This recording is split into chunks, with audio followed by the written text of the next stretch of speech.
ബാസ്ക്കറ്റിൽ നമ്മൾ കാണുന്ന എമൗണ്ട്, അതായത് റിക്വയർഡ് മാർജിൻ എന്ന് പറയുന്നത് സെയിം തന്നെയാണ്.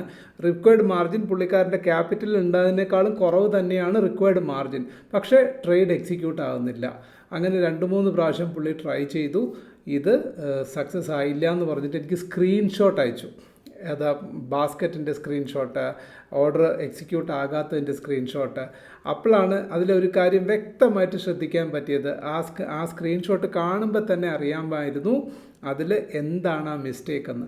അപ്പോഴാണ് എനിക്ക് ഈ വീഡിയോ ഇങ്ങനൊരു വീഡിയോ ചെയ്യണമെന്ന് തോന്നിയത്. കാരണം ഒരുപാട് പേർക്ക് ഇതേ അബദ്ധം പറ്റാറുണ്ട്. അതായത് നമ്മൾ സ്ട്രാറ്റജീസ് എക്സിക്യൂട്ട് ചെയ്യുന്ന സമയത്ത് എന്താണ് സ്ട്രാറ്റജീസ്? സപ്പോസ് ഇപ്പോൾ ഓപ്ഷനിൽ, ഇപ്പോൾ നിഫ്റ്റിയിൽ നിങ്ങളൊരു സ്ട്രാറ്റജി ക്രിയേറ്റ് ചെയ്യുകയാണെങ്കിൽ ഡെഫിനറ്റ്ലി നമ്മൾ ഹെഡ്ജിങ് സ്ട്രാറ്റജി എന്ന് പറയുമ്പോൾ അവിടെ നാച്ചുറലി ഓപ്ഷൻസിനെ സംബന്ധിച്ചിടത്തോളം അപ്പോൾ ബൈ ലെഗ്സ് ഉണ്ടാവും, സെല്ലിംഗ് ലെഗും ഉണ്ടാവും അല്ലേ? ഏതർ കോള് അല്ലെങ്കിൽ പുട്ട്.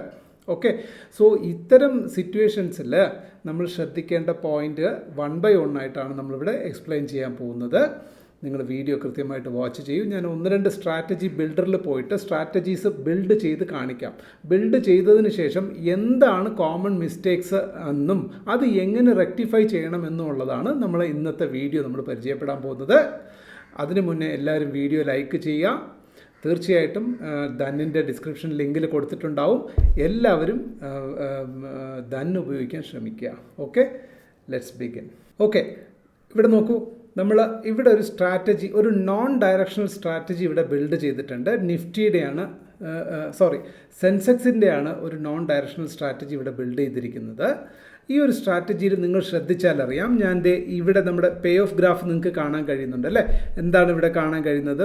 നമ്മുടെ പേ ഓഫ് ഗ്രാഫിൻ്റെ അടിസ്ഥാനത്തിൽ പ്രൈസ് ഇപ്പം നിൽക്കുന്ന ഈ ഒരു ബ്ലൂ ലൈനിൻ്റെ റൈറ്റ് സൈഡിലോ ലെഫ്റ്റ് സൈഡിലോ, അതായത് പ്രൈസ് മുകളിലേക്കോ താഴ്പോട്ടേക്കോ പോയി കഴിഞ്ഞാൽ Investments in the securities market are subject to market risk. Read all the related documents carefully before investing.